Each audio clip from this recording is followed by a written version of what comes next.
سيدنا ونبينا مولانا محمد وعلى آل سيدنا ونبينا مولانا محمد وعلى آله وسلم. الحمد لله وحده والصلاة والسلام على من لا نبي بعده لا نبي بعده ولا نبوة بعده ولا رسول بعده ولا رسالة بعده.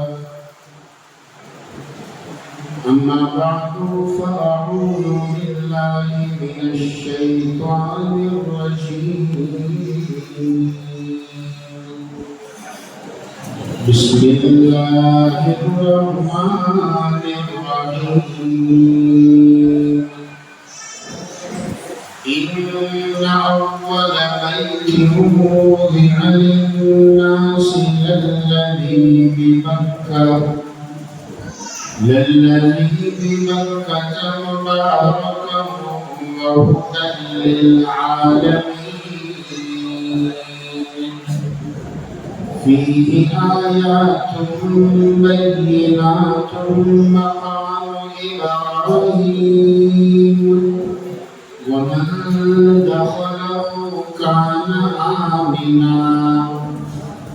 ولله على الناس حج البيت من استطاع إليه سبيلا ومن كفر فإن الله غني عن العالمين.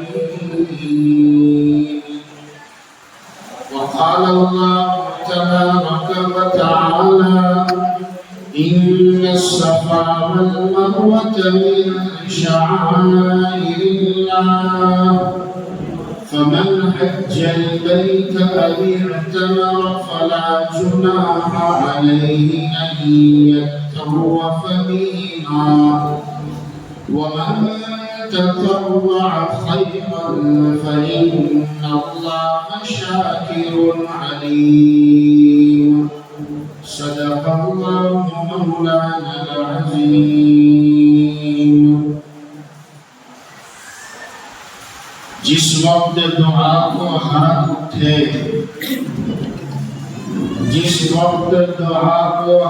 اٹھے یاد آ نہ سکا جو سوچا تھا. جس وقت دعا کو ہاتھ اٹھے یاد آ نہ سکا جو سوچا تھا. اظہار عقیدت کی دھن میں اظہار تمنا بھول گیا. پہنچا جو حرم کی چوکھٹ تک ایک ابر کرم نے گھیر لیا. باقی نہ رہا یہ ہوش مجھے کیا مانگ لیا کیا بھول گیا. کعبے پہ پڑی جب پہلی نظر کیا چیز ہے دنیا بھول گیا. معزز میرے بزرگوں بھائیوں اور ایک طرف کو بیٹھ کر سننے والی میری مائیں بہنیں بیٹی ہو. سب سے پہلے تو میں آپ کو اللہ کی عظیم نعمت پر شکر گزاری کی تلقین کرتا ہوں کہ آپ جتنے یہاں بیٹھے ہیں سب اللہ کے بہت جلد اللہ کے گھر کے مہمان بننے والے ہیں. ضیوف اللہ اللہ کے مہمان، ضیوف الرحمن. اللہ کے گھر کو اللہ کے لادے نبی تاجدار مدینہ احمد مصطفیٰ و محمد مصطفیٰ صلی اللہ علیہ وسلم کے روزے کو سبز گنبد کو دیکھنے والے مجھے دعوت دی گئی الفلاح ٹور اور ٹریولز کے ذمہ داروں کی طرف سے جناب حاجی سلیم بھائی اور ان کے صاحبزادے سلمان کہ آج ایسا پروگرام ہے، تھوڑی دیر مکہ مدینہ کے فضائل، عمرے کے فضائل، عمرہ کرنے والوں کے فضائل، تھوڑے سے مسائل اور طریقہ مختصر وقت میں سمجھا دیا جائے اور پھر سب کے لیے دعا ہو جائے۔ تو میں نے اس موقع کو غنیمت سمجھا اور اللہ کا شکرانہ ادا کیا کہ اللہ، میں آج کے پروگرام میں اس لیے جا رہا ہوں کہ میں ان حضرات کے چہروں کو دیکھوں اور ان کی آنکھوں کو دیکھوں جو آنکھیں چند دنوں کے بعد تیرے گھر کو دیکھنے والی ہے، تیرے نبی کے روزے کو دیکھنے والی ہے۔ یہ سال کا پہلا مہینہ محرم الحرام کا مہینہ ہے۔ اس سال اے اللہ ہماری بھی دعا ہے کہ سال ختم ہونے سے پہلے پہلے ہمیں بھی اسی سال اپنے اہل و عیال کے ساتھ حج مبرور کی سعادت مندی تو عطا فرمانا۔ اسی نیت سے میں آپ کے سامنے یہ بول رہا ہوں۔ اصل تو آپ مہمان ہو، آپ کو اوپر بیٹھنا چاہیے اور مولانا کو آج نیچے ہونا چاہیے، مگر چونکہ سمجھانا ایک بیان کرنا ہے اس وجہ سے مجھے اوپر بٹھایا ہے، ورنہ اصل دولہے تو آپ ہیں ماشاءاللہ۔ تو میں پہلے کچھ فضائل بیان کر کے انشاءاللہ عمرے کا طریقہ اور کچھ مسائل وہ بیان کریں گے۔ اس کے بعد اگر آپ کے ذہن میں کچھ سوال ہو اور پوچھنا چاہتے ہو تو میرے انشاءاللہ تھوڑا ٹائم وہ بھی رکھیں گے کہ آپ کو اگر کوئی چیز سمجھ نہیں ہو، کچھ مسئلہ معلوم کرنا ہو تو جو مجھے معلوم ہوگا میں بتاؤں گا، نہیں معلوم ہوگا آپ کے ذمہ داروں کو بتا دوں گا، نمبر دے دوں گا، انشاءاللہ ایک دو دن میں پھر اس کو حل کر لیں گے۔ یہ سمجھیے سب سے پہلے کہ ہر ایمان والے کے 3 وطن ہوتے ہیں، ہر مومن کے 3 وطن ہیں۔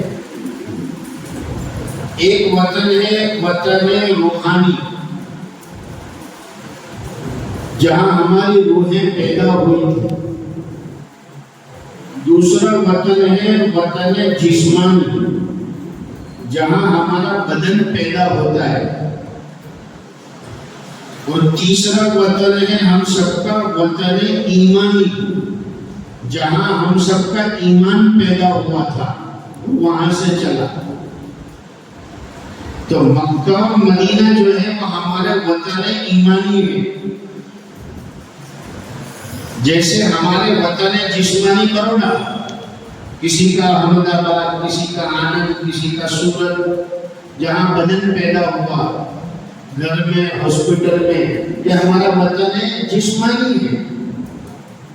اور ہمارا ایمان جو ہے وہ مکہ اور مدینہ میں پیدا ہوا اور وہاں اس کا مرکز ہے۔ تو مکہ اور مدینہ ہمارا ایمان وطن ایمانی ہے۔ اور نمبر 3 تیسرا وطن روحانی، جہاں سے ہماری روحیں چلی ہے، وہ ہے جنت، یہ ہمارا وطن روحانی ہے۔ اس وقت ہم بات کریں گے مکہ اور مدینہ شریف کی۔ مکہ المکرمہ، مدینہ المنورہ، پوری دنیا کے اندر، پوری کائنات کے اندر ایک 2 ایسے شہر ہیں، مکہ المکرمہ اور مدینہ المنورہ، جہاں کی گلیوں کی اللہ نے قرآن کریم میں قسم کھائی ہے۔ گلی تو گلی، در و دیوار تو در و دیوار، وہاں کے سنگریزوں اور پتھروں کی اللہ نے قسم کھائی۔ اللہ اکبر۔ قرآن کریم میں اللہ فرماتے ہیں لا اقسم بهذا البلد وانت حل بهذا البلد، قسم ہے اس شہر کی اور یہاں کے در و دیوار کی، اے اللہ تو مکہ اور مدینہ کے سنگریزوں کی یہاں کے در و دیوار کی قسم کیوں کھاتے؟ کیا یہاں پر خانہ کعبہ نے اس لیے قرآن میں قسم کھائی؟ کیا یہاں پر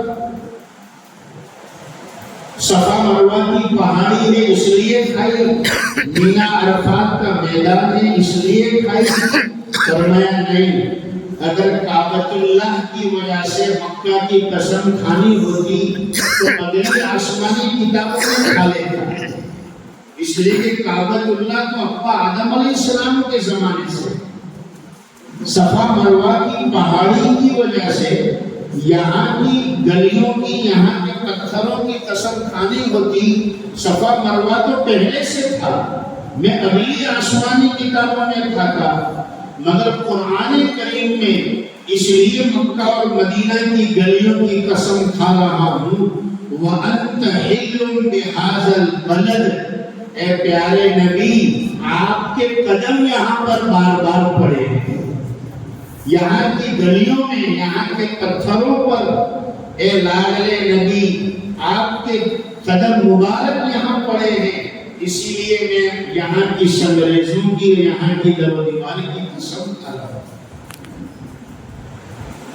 تو ہم عمرہ کرنے والے، حج کرنے والے، اللہ کے گھر جانے والے کتنے خوش نصیب ہیں کہ اللہ تعالیٰ ان کو اپنا مہمان بناتے، اللہ کے مہمان ہیں۔ اسی لیے تو ایک بات پہلے ہی کہہ دوں، ہمارے بزرگوں نے یہ بات لکھی ہے کہ مکہ اور مدینہ جانے والے چاہے عمرہ کے لیے جائے، چاہے حج کے لیے جائے، فرمایا کہ یہ جو سفر ہے عمرے کا اور حج کا، یہ یاد رکھو، جانے سے پہلے یہ بات دل و دماغ میں بٹھا لو کہ یہ سفر ہار اور جیت کا سفر ہے۔ حضرت مولانا علی میاں ندوی رحمۃ اللہ علیہ فرمایا کرتے تھے، یہ سفر ہار اور جیت کا سفر ہے، یہ سوچ لو اور دل میں گرہ باندھ لو۔ یعنی اگر اس سفر کے بعد، مکہ اور مدینہ جانے کے بعد اگر ہم پھر بھی جیتے نہیں، یعنی ہار گئے، تو فرمایا کہ اس سے بری کوئی ہار نہیں۔ اور اگر یہ سفر ہمارا کامیاب ہو گیا مکہ اور مدینہ کا، اور قبول ہو گیا اللہ کی بارگاہ میں، اللہ نے قبول کر لیا، فرمایا کہ پھر ایسے جیت کر لوٹیں گے کہ ایسی پھر کوئی جیت نہیں، کسی میدان کی جیت نہیں۔ مکہ اور مدینہ جا کر جو آئے اور پھر وہ جیت کر آئے، کیا جیتنا ہے؟ جیتنے والے جب فوجیں جیت کر آتی ہے تو وہ مال غنیمت لے کر آتی ہے، بہت سارا سامان لوٹ کر آتی ہے، بہت ساری چیزیں لے کر آتی ہے، دشمن کی بچی کچی چیزیں۔ فرمایا ہم کیا لے کر آئیں گے مکہ اور مدینہ سے؟ کیا لے کر آئے؟ مکہ اور مدینہ رحمت کا بازار ہے، مکہ اور مدینہ اللہ کی نعمتوں کے بازار ہے، مگر ہم نے اور ہمارے معاشرے نے اس کو سامان کا بازار بنا دیا، سامان کا بازار۔ اسی لیے آج کل مکہ مدینہ جانے والوں کو لوگ بھی جو ملتے ہیں وہ ایسے ملتے ہیں، بھائی مجھے فلانی جو ہے گھڑی منگوانی ہے، تو آپ کیا میرے لیے یہ چیز لا سکتے ہیں؟ مجھے وہاں سے ڈبل کیا پتا نہیں کیا نام ہے کپڑے کا، ڈبل گھوڑا اوسنی، کیا مجھے وہ کپڑا وہاں سے مکہ سے جدہ سے منگوانا ہے، کیا آپ لا سکتے ہو؟ مجھے فلانی چیز منگوانی ہے، کیا آپ لا سکتے ہو میرے لیے؟ ہم نے اس سے سامان کا بازار بنا دیا۔ آپ تو خیر جانے والے ہیں، ہم تو قیام میں لوگوں کو، ان لوگوں کو کہتے ہیں جو چھوڑنے والے ہوتے ہیں، حاجیوں کو اور عمرہ کرنے والوں کو۔ جو چھوڑنے جاتے ہیں ان کو کہتے ہیں ہم کہ آپ حاجیوں کو عمرہ کرنے والوں پر بوجھ مت بنو اور ان پر کسی بھی چیز کی ذمہ داری مت ڈالو کہ میرے لیے فلانی چیز لے کر آنا، یہ میرے لیے فلانی چیز لے کر آنا۔ اگر ہمیں ان کو کچھ سونپنا ہے تو بس اتنا کہو کہ بھائی آپ میرے پاک نبی صلی اللہ علیہ وسلم کے پاک روزے پر جب پہنچو اور جب وہاں صلاۃ و سلام پڑھو تو تم مجھ غریب کی طرف سے میرے آقا میرے نبی کو سلام پہنچا دینا۔ اگر یاد رہے تو یہ کرنا،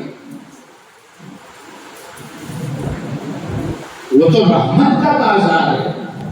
ہم جانے والوں کو پر بوجھ نہ ڈالیں، ہمارے بوجھ ڈالنے کی وجہ سے جانے والے جو کرنا ہے ان کا ذہن اس میں نہیں رہتا ہے، اس کی جگہ پر ان کا ذہن اسی میں لگا رہتا ہے۔ فلانی نڑند نے مجھ سے یہ منگوایا ہے، ساس نے یہ منگوایا ہے، اور بہت سے تو خود بخود اپنے اوپر بوجھ لے کر جاتے ہیں۔ کسی نے منگوایا نہیں ہوتا پھر بھی وہاں جب اسی چکر میں رہتے ہیں کہ بھائی فلانے کو کیا دینا ہے، فلانے کو کیا دینا ہے۔ میرا تو آپ کو سیدھا مشورہ ہے، آپ تو سفر کرنے والے ہیں تو میں آپ کو کہہ سکتا ہوں، دوسروں کو نہیں کہتا، مگر سفر کرنے والوں کو کہتا ہوں کہ کسی کو جو بھی دینا ہو بروڈا سے لے کر پہلے سے یہیں تالے میں رکھ دو۔ اگر کسی کو کپڑا دینا ہے یہیں کہیں مارکیٹ میں سے ڈھونڈ کے رکھ دو تالے میں، کسی کو گھڑی دینی ہے یہیں سے لے کر رکھ دو اور تالا مار کر رکھ دو۔ آنے کے بعد بولنا بھی نہیں ہے، بس دے دو کہ تمہارے لیے گھڑی لایا، جھوٹ بھی نہیں ہوگا، تمہارا کام بھی ہو جائے گا۔ ان گھڑیوں کے چکر میں، ان سامانوں کے چکر میں کئی حاجیوں کو لاکھوں کی ثواب والی نمازوں کو فوت ہوتے اور چھوڑتے ہوئے دیکھا ہے۔ وہاں نماز چل رہی ہے، بازار میں گھوم رہے ہیں، اور ہمارے میاں بھائیوں کا میرے خیال سے یہ عورتیں بھی ہیں تو ان کو کہتا ہوں، عورتوں کی شاپنگ کیا ہوتی ہے اور کیا کیسی ہوتی ہے۔ 4 دن گھومنے میں بمبئی محمد علی روڈ، 4 دن گئے گھومنے کے لیے بمبئی، چاروں دن عورتیں محمد علی روڈ پہ ہی گھومی اور چاروں دن ایک ہی روڈ پر گھومی۔ پہلے دن چیزوں کو دیکھنے میں، دوسرا دن خریدنے میں، تیسرا دن چینج کروانے میں، جب چھوٹی آ گئی تو بڑی دو، بڑی آ گئی تو چھوٹی دو، اور چوتھا دن کہ یہ موبائل کا فوٹو پڑھ کر بروڑا بھیجا تو دوسری کی ڈیمانڈ آئی تو آپ دوسری کی جو ہے نام دو۔ تو چاروں دن ایک میں روڈ پہ گھومے، گئے تھے 4 دن گھومنے کے لیے پورا بمبئی، مگر چاروں دن ایک ہی جگہ پر گھومے۔ یہ ہماری شاپنگ کا حال ہے۔ خیر، یہ تو میں نے ذہنی باتیں کہی آپ کو۔ ہمیں تیاری کیا کرنی ہے، جانے والوں کو کیا تیاری کرنی ہے۔ شادی ہوتی ہے، بچی پرائے گھر جانے والی ہوتی، ہم تیاری کرتے ہیں، جوڑے لاتے ہیں، ہال بک کرتے ہیں، کیا کیا تیاریاں کرتے ہیں۔ اتنا بڑا سفر ہے، جیت اور ہار کا سفر ہے، ہماری تیاری کیا ہو؟ نمبر 1 تیاری ہے کہ ہماری جسمانی تیاری ہو۔ جسمانی تیاری میں کیا ہوگا؟ بہت سے لوگ بزنس میں، دکان میں بیزی ہوتے ہیں تو بہت سی مرتبہ 5 وقت کی نماز میں سے کچھ نمازیں بغیر جماعت کے بھی پڑھتے ہیں، گھر میں اکیلے بھی پڑھ لی، جماعت چھوٹ گئی جب اپنے وطن میں ہیں۔ جسمانی تیاری ہمیں یہ کرنی ہے کہ ہمیں ابھی سے ہر نماز کو اپنے محلے کی مسجد میں 5 وقت جماعت سے پڑھنے کی ابھی سے عادت ڈالنی ہے، تاکہ ہمارے نفس پر بوجھ نہ پڑے جب مکہ اور مدینہ جاوے کہ یار ابھی تو ظہر پڑھ کر آئے اور ابھی تو سوئے نہیں سوئے، پھر اذان ہو گئی عصر کی، ابھی تو مغرب پڑھی پھر اذان ہو گئی عشاء کی۔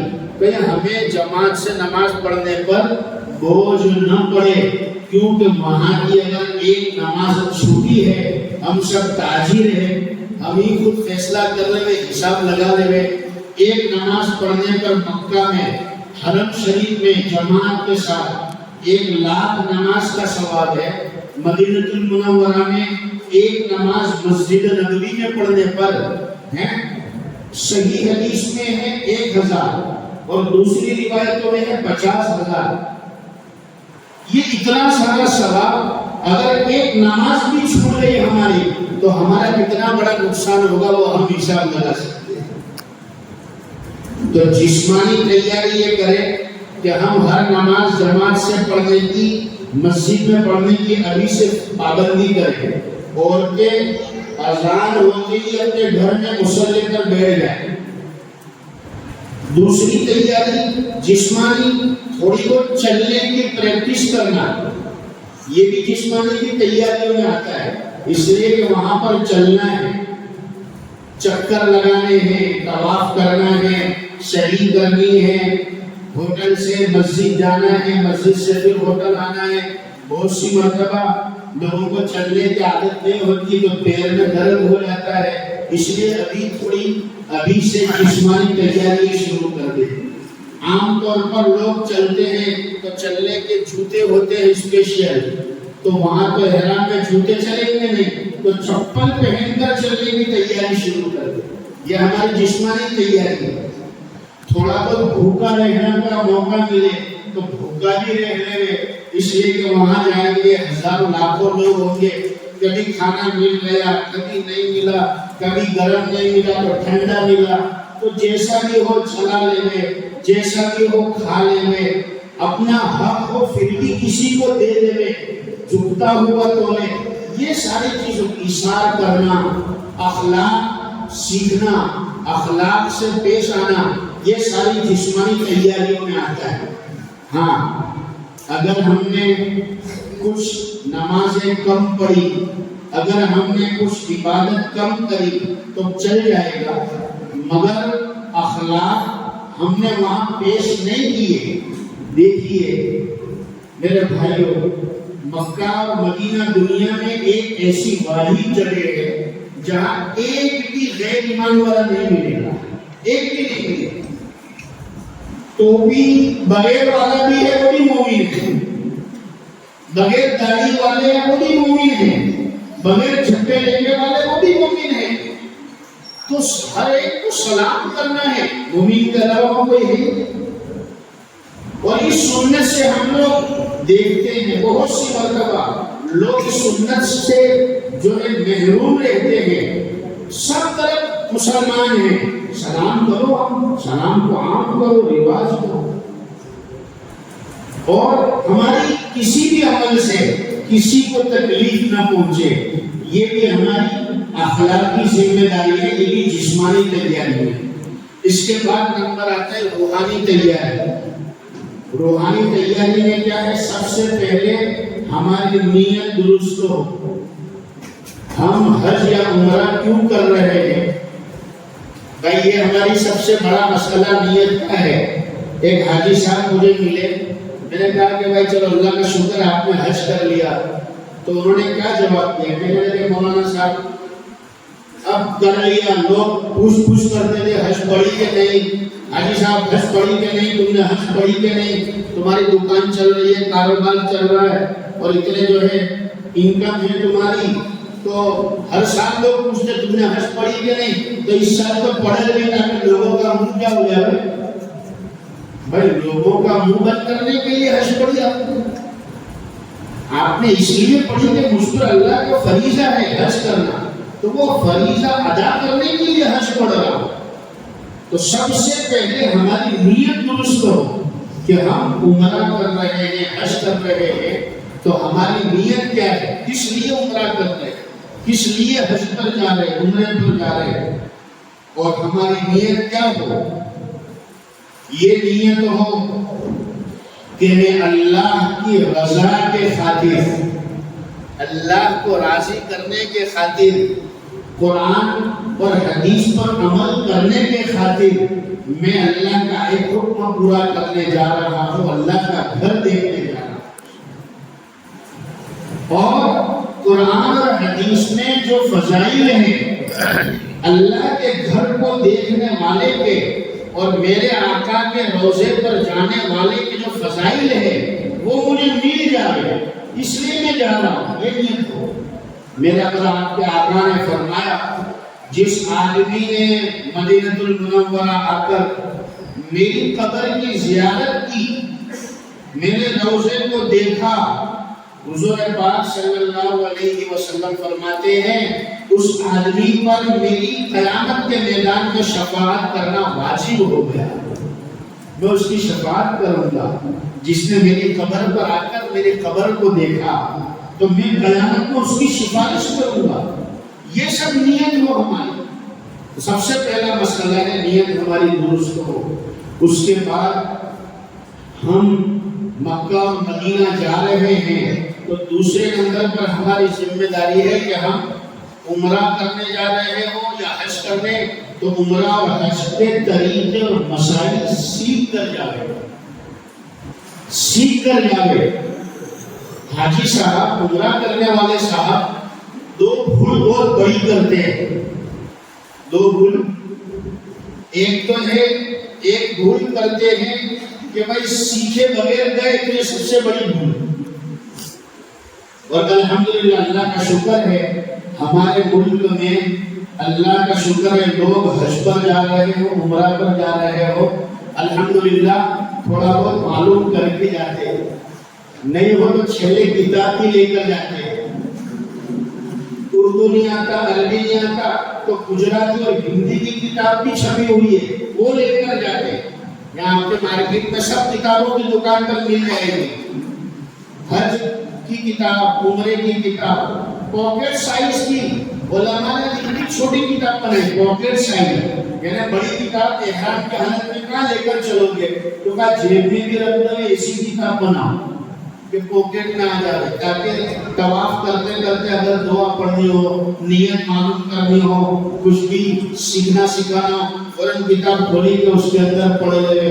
تو اتنی چھوٹی کتاب کہ اگر اپنے بروڈا سے ایئرپورٹ تک جاوے تو پوری کتاب ہم پڑھ سکتے ہیں، اتنی چھوٹی کتاب، تو سیکھ کر جاوے۔ دوسری بھول حاجی صاحب یہ کرتے ہیں، عمرہ کرنے والے بہت سے لوگ دیکھا دیکھی وہاں جا کر کرتے ہیں، دیکھا دیکھی۔ اب دیکھا دیکھی میں کیا ہوتا ہے؟ پوری دنیا کے لوگ آتے ہیں اور چاروں مسلک کے لوگ ہوتے ہیں، حنفی، مالکی، شافعی، حنبلی، ہر مسلک کے لوگ ہوتے ہیں۔ کسی مسلک میں کچھ مسلک الگ ٹائپ کا ہے، ہم سب حنفی ہیں تو ہمارے مسلک میں وہ مسئلہ الگ ٹائپ کا ہے، تو اب ہم ان کو دیکھتے ہیں کہ انہوں نے تو ایسے ہاتھ باندھے، انہوں نے تو ایسا احرام پہنا، انہوں نے تو صحیح اس طرح کی، تو ہم بھی سمجھتے ہیں کہ عمرہ ایسا ہی ہوگا، طواف ایسا ہوگا، صحیح ایسی ہوگی۔ تو دیکھا دیکھی نہ کریں، سیکھ کر جائیں۔ اور الحمدللہ عمرہ میں خیر نوبت نہیں آتی ہے، ورنہ حج میں یہ آتا ہے کہ میاں بیوی بھی الگ ہو جاتے ہیں، باپ بیٹا بھی کبھی کبھی الگ ہو جاتے ہیں۔ کبھی ہمارے ساتھ مولوی صاحب ہوئے، مفتی صاحب ہوئے، تو بہت سی مرتبہ ہم سمجھتے کہ جب مولانا ہے چلو آپ پوچھ لیں گے۔ بیوی سمجھتی کہ میرے شوہر نے سیکھ لیا ہے، اب مجھے سیکھنے کی ضرورت نہیں۔ بیٹا سمجھتا ابا نے سیکھ لیا تو مجھے ضرورت نہیں۔ مگر وہاں ایک مسئلے کے ٹائم پہ میاں بیوی اگر الگ ہو جائے، باپ بیٹا الگ ہو جائے، مولانا صاحب اور ان کے ساتھی الگ ہو جائے، تو پھر کہاں جائیں گے؟ اس لیے ہر ایک کو یہ مسائل سیکھنے چاہیے، پوچھنے چاہیے، ٹھیک ہے؟ اب میں بہت زیادہ بات آگے نہیں بڑھاتا ہوں، عمرے کا نے شروع کر دے، وقت کافی ہو جائے گا ورنہ۔ دیکھو سب سے پہلے اپنے جب گھر سے نکلیں گے تو صلاۃ سفر پڑھنی ہے، 2 رکعت نفل، سفر کی نیت سے وہ 2 رکعت نفل پڑھ کر دعا مانگے اور یہ کہے اللہ میری اولاد، میری دکان، میرا مکان، جو بھی ہے میرا سب کچھ اے اللہ تیرے حوالے، تیری حفاظت ہے۔ انشاءاللہ جب تک واپس نہیں آئیں گے اللہ تعالیٰ ہماری مکان کی، ہماری اولادوں کی، ہمارے کاروبار کی، ہمارے بزنس، سب کے اللہ تعالیٰ حفاظت کرے۔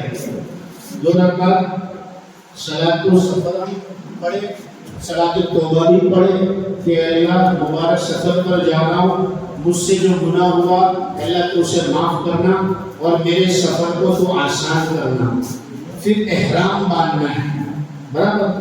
اب بہتر تو یہی ہے، دیکھیے ماشاءاللہ یہ عمرہ کی کتاب ہے، کتنی چھوٹی ہے، یہ مارکیٹ میں مل جاتی ہے، بہت سے علماء نے لکھی ہے آپ کے پاس ماشاءاللہ، سارے ساتھیوں کو یہ کتاب مل جائے گی۔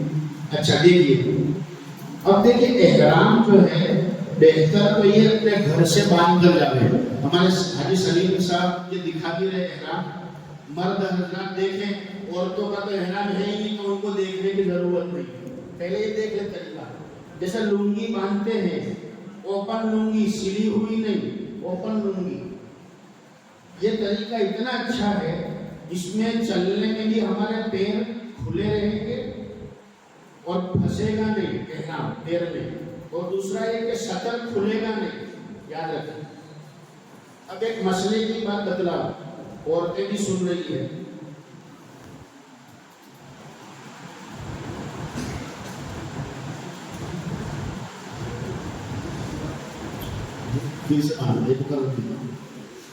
دیکھیے دیکھ لو سب، یہ داہنا حصہ جو پہلا ہے اس کو پہلے پانی کی طرف ڈالیں گے، یہ جو دونوں کو ملا کر یہ اس طرح، اور پھر وہ حصہ ڈھابا والا اوپر لے لیں گے اور پھر اس کو یوں پلٹا دیں گے، تو یہ گانٹھ کی بھی ضرورت نہیں ہے، اور اس طرح سے بیلٹ بھی آتا ہے، وہ بیلٹ باندھ لیں گے تو احرام، یہ بیلٹ باندھنا بھی ضروری اس لیے ہے کہ اگر طواف کے دوران اگر ہمارا سطر کھل گیا، بہت سے لوگ گرمی میں کیا کرتے ہیں، ایک چادر نیچے پہنی ایک چادر اوپر ڈالنی، تو اوپر والی کو اس لیے کھلی رکھتے کہ پیٹ کھل جاتا ہے اور وہ ناک بھی دکھتی ہے، یہ ڈیوٹی جو ہے نا یہ نظر آتی ہے، حالانکہ ڈیوٹی ہمارے سطر میں آتی ہے، اور طواف کے اندر فرض ہے کہ ہمارا سطر چھپا ہو۔ طواف نماز کی طرح ہے، طواف کیا ہے وہ تو میں طواف کراؤں گا تو بتلاؤں گا، طواف نماز کی طرح ہے، جیسے نماز میں سطر بندھا ہوا ہونا چاہیے، چھپا ہونا چاہیے، طواف میں بھی ہمارا سطر چھپا ہوگا۔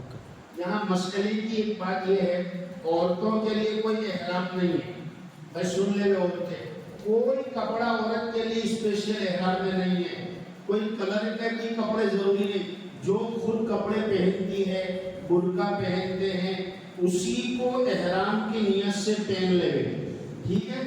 بہت سی مرتبہ عورتیں اپنے سروں کے بالوں کو باندھنے کے لیے کپڑا باندھتی ہے کہ بھائی بال نہ کھلے، اچھی بات ہے، احرام میں عورت کے بال دکھنے نہیں چاہیے، ضروری ہے، مگر جو کپڑا عورت نے سر پر باندھا ہے وہ احرام نہیں ہے، سمجھ میں آ گئی بات، احرام نہیں ہے، تو اس کا مطلب یہ ہوا کہ جب عورتیں احرام کی حالت میں وضو کرے گی تو وضو میں سر کا مسح کرنا پڑتا ہے، بالوں پر چوتھائی حصے کا مسح کرنا پڑتا ہے، تو یہ سمجھ کر کہ یہ عورت سمجھے کہ یہ کپڑا احرام ہے تو میں اس کو نہ کھولوں اور اسی کے اوپر کر لوں، تو اس حساب میں اگر بال سوکھے رہ گئے اور بال پر مسح نہیں ہوگا تو عورتوں کا وضو ہی نہیں ہوگا، اور جب وضو نہیں ہوگا تو تمہارا طواف بھی نہیں ہوگا، کیونکہ طواف نماز کی طرح ہے، بغیر وضو کے جیسے نماز نہیں ہے بغیر وضو کے طواف بھی نہیں ہے،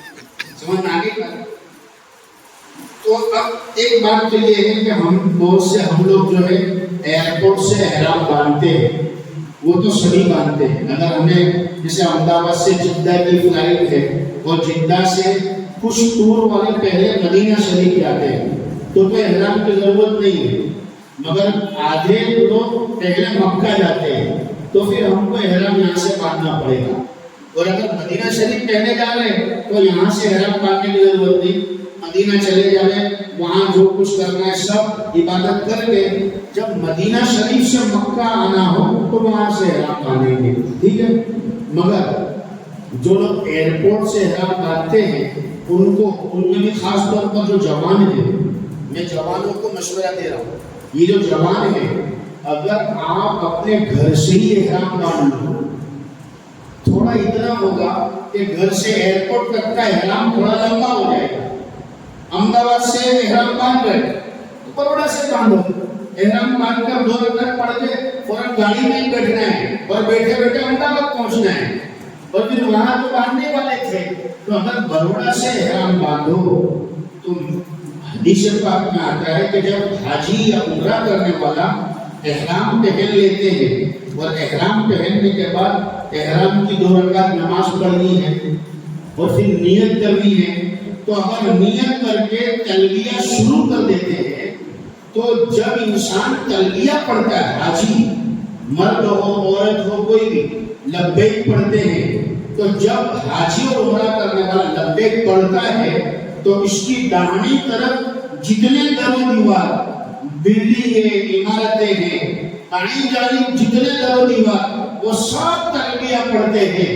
تو اگر ہم ہمارے شہر سے پڑھیں گے تو اللہ کی توحید کے نعرے بلند ہوں گے، کفر کی ظلمت ختم ہوگی، اور ہم اپنے شہر سے تلبیہ پڑھ کے چلیں گے تو میرے آقا کے فرمان کے مطابق سارے شہر کے در و دیوار سب اللہ کی بڑائی بیان کرنے میں لگ جائیں گے، تلبیہ پڑھیں گے۔ ہم لوگ کیا کرتے ہیں؟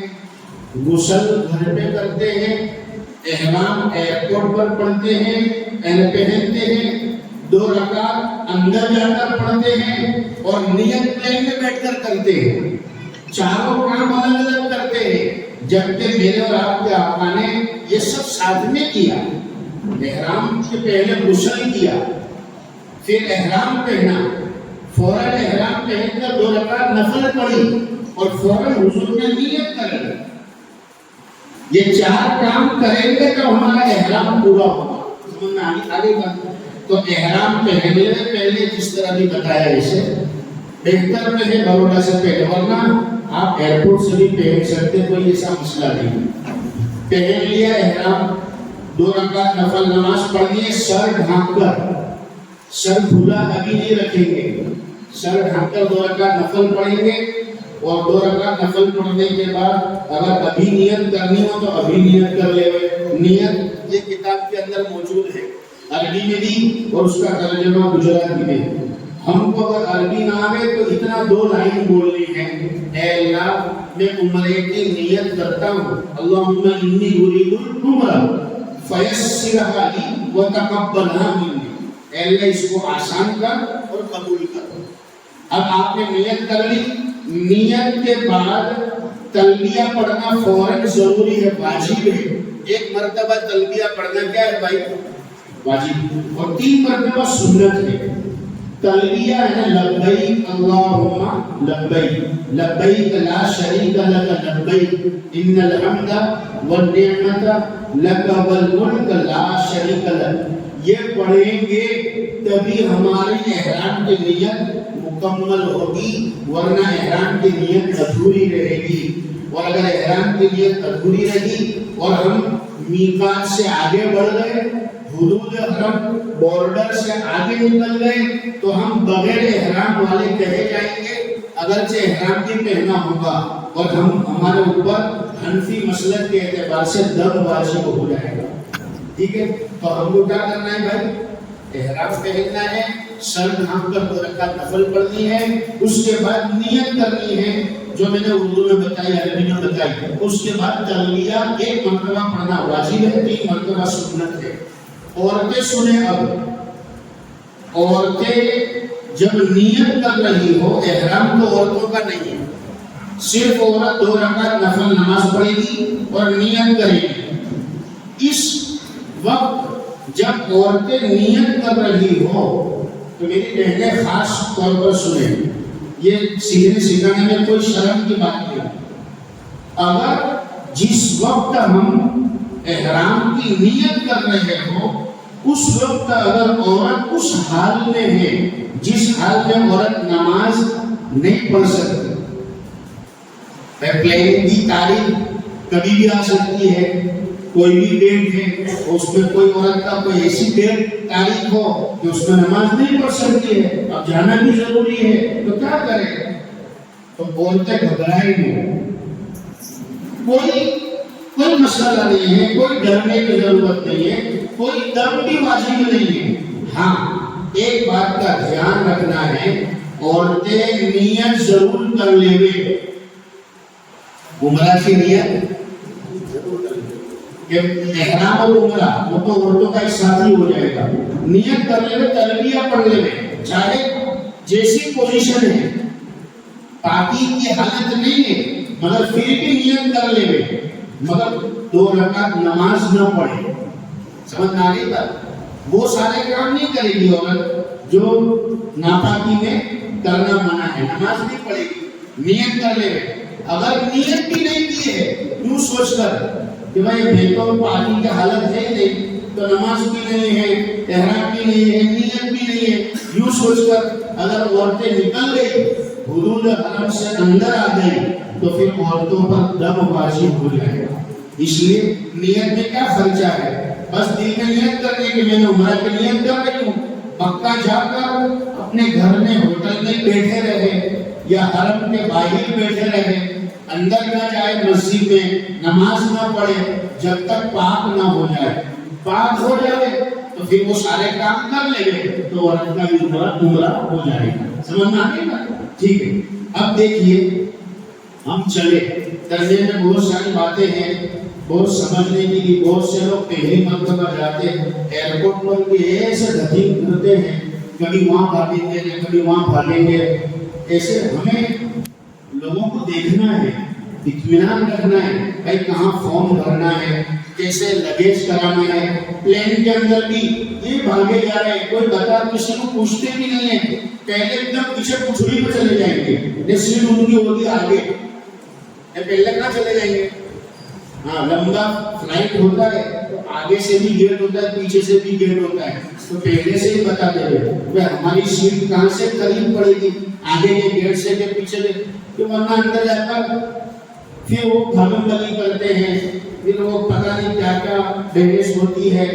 اگرچہ پوری فلائٹ میں حاجی اور عمرہ کرنے والے ہوں گے، کوئی بھی غیر مسلم نہیں ہوگا، مگر جو پلین کا جو عملہ ہے، جو لیڈیز جو ایئر ہوسٹس ہے وہ تو غیر مسلم ہوگی، تو وہ تو ہمارے سے کیا امپریس ہوگی، ہمارے طور طریق سے کہ مسلمان کیسے، ایسا نہ ہو۔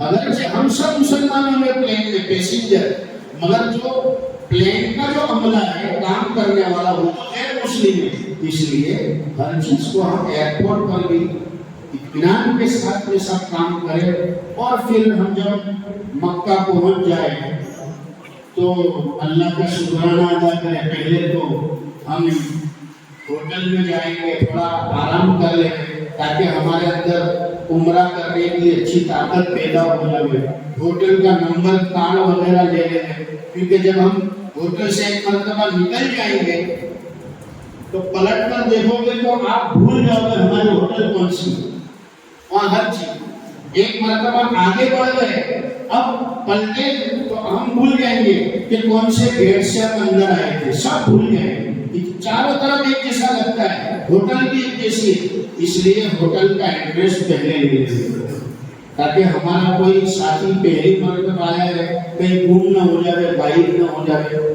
ٹھیک ہے، اللہ سلامت رکھے سب کو، عافیت سے لاؤ۔ ہوٹل میں آرام کر لیا، غسل بھی کر سکتے ہیں، بھائی احرام کی حالت میں غسل کر سکتے ہیں، یعنی باتھ روم میں جائیں گے، واش روم میں تو ہم احرام اتاریں گے تو اس سے احرام ٹوٹنے والا نہیں ہے، احرام ٹوٹے گا۔ احرام کی آٹھ پابندیاں، احرام کی کتنی پابندیاں ہیں؟ 8۔ اگر وہ ٹوٹی تو احرام ٹوٹے گا، ورنہ احرام نہیں ٹوٹے گا۔ کتنی پابندیاں جلدی جلدی گنا دو۔ 8 نمبر 1 اپنے سر سے چالو کرو، سر سے مردوں کا سر کھلا رکھنا، مردوں کا سر کھلا رکھنا، احرام باندھا تھا تب سے، برابر۔ اور ایک بات اور سن لو، احرام کے بعد لبیک جو پڑھیں گے ہر بدن کی حالت میں پڑھیں گے۔ کیسی حالت میں؟ ہر بدن کی۔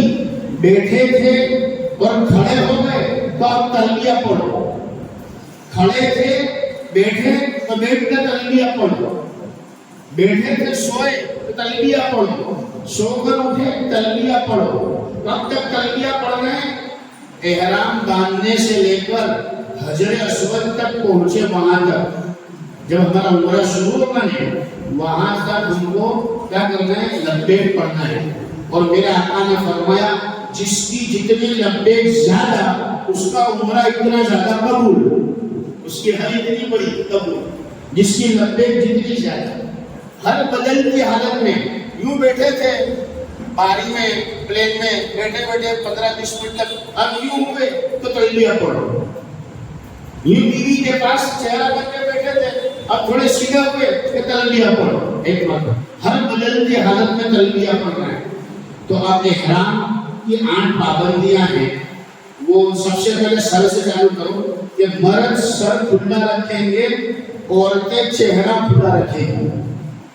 مرد جو ہے سر کھلا رکھیں گے، عورتیں چہرہ کھلا رکھیں گی۔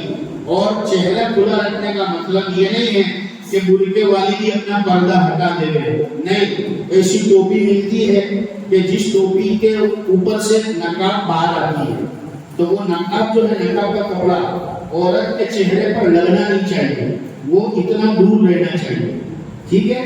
تو عورت کا چہرہ کھلا رہے گا، مرد کے سر کے بال کھلے رہیں گے، سر کھلا رہے گا۔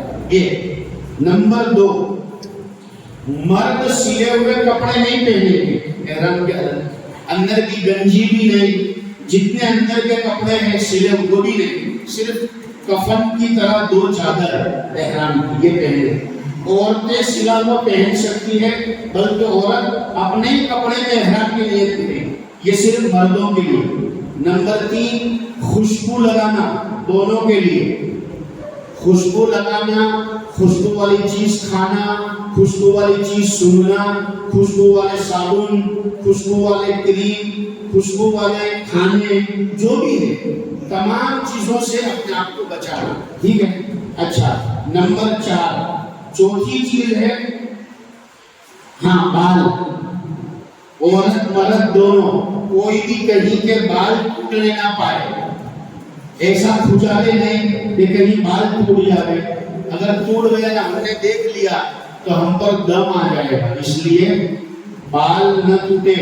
نمبر 2 بال توڑے نہیں یعنی کاٹے نہیں۔ نمبر 5 ناخن نہ کاٹے، مرد عورت دونوں، سب ایسے تیاری کر کے جانے کی، ناخن بھی نہ کاٹے۔ 5 نمبر 6 صرف مردوں کے لیے اوپر سے چلے نا، سر کے اوپر سے لے کر سر، سلے ہوئے کپڑے، بال، ناخن اور پیر کی پنجے کی اوپر کی ہڈی یہ مردوں کی کھلی رہے احرام میں، عورتوں کے لیے کوئی مسئلہ نہیں۔ 6 نمبر 7 مرد عورت اس طرح سے باتیں نہ کرے، بوسے نہ لے، اور مرد عورت جو آپس میں ملتے ہیں وہ ملے نہیں، صحبت نہ ہو وغیرہ، تو یہ پابندی احرام میں جب تک ہے 7۔ اور نمبر 8ویں پابندی ہے سب کے لیے، وہاں جا کر وہاں کی گھاس توڑنا، وہاں کا پھول توڑنا، وہاں جا کے شکار کرنا وغیرہ، یہ 8 پابندی آ رہی ہے، ٹھیک ہے؟ اب ہم عمرہ شروع کرتے ہیں۔ عمرہ میں صرف 4 کام ہیں، کتنے کام ہیں؟ 4 کام، 4 میں سے ایک کام ہو گیا، پہلا کام ہو گیا جو فرض تھا، وہ کیا ہے؟ احرام پہننا، وہ ہو گیا۔ اب 3 باقی رہے۔ 2 گھنٹے میں ہمارا عمرہ ہو سکتا ہے، کتنے گھنٹے میں؟ 2 گھنٹے میں۔ 3 کام باقی ہے، برابر؟ اب دوسرا کام کرنے ہم چلیں گے ہوٹل سے۔ دوسرا کام ہے طواف کرنا۔ دوسرا کام کیا ہے؟ طواف کے لیے ہوٹل سے چلیں گے، مسجد حرام میں داخل ہوں گے۔ جو مسجد میں داخل ہونے کا آداب ہے، ہمارے شہر کی مسجد، محلے کی مسجد، وہی سارے آداب ہیں مسجد حرام میں داخل ہونے کے۔ داہنے پیر کو مسجد میں پہلے رکھنا، پھر دعا پڑھنا ہے مسجد میں داخل ہونے کی، اور اس کے بعد اگر موقع ہو تو 2 رکعت تحیۃ المسجد پڑھ لینا، اعتکاف کی نیت کر لینا، ٹھیک ہے؟ مسجد میں داخل ہو گئے، اب نیچی نگاہ سے ہم کو آگے بڑھنا ہے آگے بڑھتے جائیں گے وہاں پر آپ دیکھو گے جیسے جیسے آگے بڑھیں گے ایسے ایسے اسٹیپ نیچے اترتے جاتے ہیں. اگر آپ نے گنے ہو تو تقریباً مسجد حرام کے باہر سے لے کر کعبۃ اللہ میں طواف کرنے کی جگہ تک ہم جو جاتے ہیں تو کتنے دادرے آتے ہیں. کبھی 3 دادرے, کبھی 4, کبھی اترتے جائیں گے اور چھلے ایک دم طواف کی جگہ پر اتریں گے. تقریباً 30 دادرے آتے ہیں سب ملا کر. مکہ کی زمین, مسجد حرام کی باہر کی زمین سے طواف کرنے کی جگہ وہ اتنی نیچے ہے گویا کہ 30 دادرے ہم نیچے اتر جاتے. تو ہم دھیرے دھیرے آگے بڑھے اور جو ہے ہمارے زبان پر تلبیہ ہو, ابھی تلبیہ چالو رکھنا ہے اور نظریں نیچی ہو, اور آگے بڑھتے جب طواف کرنے کی جگہ پر اندر پہنچ جاوے تو ایک اچھا کونا پکڑ لے, ابھی نظریں نیچی رکھے, ایک اچھا ایسا کونا پکڑ لے جہاں کسی طواف کرنے والے کو ٹکراوے نہیں, کوئی نماز پڑھنے والے کے ہم آگے نہیں آوے. اچھی جگہ پر پکڑ کر اب وہاں جب کھڑے ہو گئے تو اپنی نظروں کو کعبۃ اللہ کی طرف اٹھا کر دیکھیں اور اس وقت جتنی بھی دعا مانگے, جتنی بھی دعا سب اللہ تعالیٰ قبول کر لے گا. میں نے وہ شعر پڑھا ہے تو اب میں پڑھ لوں اس کو نظم کے انداز میں. پہنچا جو حرم کی چوکھٹ تک ایک نظر کرم نے گھیر لیا. پہنچا جو حرم کی چوکھٹ تک ایک نظر کرم نے گھیر لیا. باقی نہ رہا یہ ہوش مجھے کیا مانگ لیا کیا بھول گیا. کعبے پہ پڑی جب پہلی نظر کیا چیز ہے دنیا بھول گیا. 2010 میں جب ہم گئے تھے میرے ساتھ آپ کی برادری, دودھ والا برادری کے حافظ صاحب تھے اور آپ کے بہت وہیں قریب میں رہنے والے, میں نام نہیں لیتا ہوں, ہمارے ساتھ تھے. پہلی مرتبہ آئے تھے, میرے ساتھ تھے, میرے پیچھے تھے. مولانا کعبۃ اللہ میں پہنچ کر آپ بھی دعا مانگنا ٹھیک ہے. جب ہم پہنچے اور انہوں نے کعبۃ اللہ کو دیکھا, اللہ کے گھر کی شان اور علوم مرتبت کو جب دیکھا, ان حافظ صاحب کی زبان سے بلکہ دل سے ایک ایسی چیخ نکلی, اللہ اکبر کر کے چلائے کہ اللہ میں اس جگہ پر آیا ہوں جہاں آنے کی لوگ تمنا کرتے ہیں, تڑپتے ہیں. کہ اللہ میں آج کہاں آ گیا, میری حاضری کو تو قبول فرما. یہ 2-3 دعا خاص یاد رکھ. سب سے پہلے یہ مانگی, اے اللہ میری اس حاضری کو تو قبول فرما. اے اللہ میرے اوپر, میرے ماں باپ پر, میرے بیوی بچوں پر, میرے خاندان پر جہنم کی آگ کو حرام کر دے. یہ دعا مانگی. یہ حضور کی دعا میں بتلا رہا ہوں, اب ٹائم نہیں ہے کہ میں زیادہ کھینچوں, مگر میں جلدی بتلا دوں. آقا نے فرمایا کہ یہ وہ جگہ ہے جہاں لوگ جہنم کی آگ سے پناہ مانگتے ہیں. تو ہمیں یہ مانگنا ہے, اے اللہ جہنم کی آگ کو حرام کر دے. اس کے بعد یہ مانگے, اے اللہ بار بار تیرے در پر آنے کی ہم کو توفیق عطا فرما. اور اے اللہ آج کے بعد جو بھی دعا مانگوں, اے اللہ وہ سب دعا میری قبول کر. کعبۃ اللہ کو دیکھے, دعا مانگے, جتنا ہو. ابھی سے جو جسمانی تیاری تھی اس میں تیاری یہ بھی ہے, ابھی سے 5 منٹ سے دعا مانگنا شروع کریں. 5 منٹ, پھر عصر میں 6 منٹ, مغرب میں 7 منٹ دعا مانگو, عشاء میں 8 منٹ دعا مانگو. اس لیے کہ وہاں دعا ہی دعا ہے، ہر جگہ قبولیت کی جگہ ہے، بس دعا ہی مانگنی ہے۔ تو ایسا نہیں ایک منٹ مانگ کے اپنے بند کر دے، ارے بھائی مانگو، جی بھر کے مانگو، چن چن کے مانگو، لکھ لو، کاغذ پر لکھ لو، یہ بھی مجھے مانگنا ہے، یہ بھی مانگنا ہے، یہ بھی مانگنا ہے، خبر کی، آخرت کی، معیشت کی، کامیابی کی، اپنی اپنے فیملی کی، سب کی ساری دعائیں لکھ لو اور پھر اس کو مانگو۔ دعا مانگے اور پھر اس کے بعد ہم حجر اسود پر پہنچے، 4 کونے ہیں کعبۃ اللہ کے، حجر اسود پتہ چل ہی جائے گا، وہاں حجر اسود پر پہنچے۔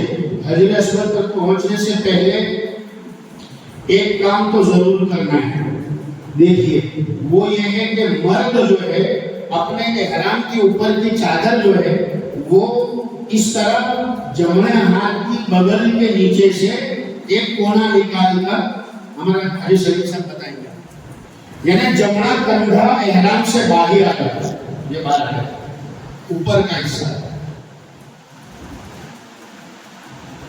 12:30 بجے بھی کوئی حرکت نہیں۔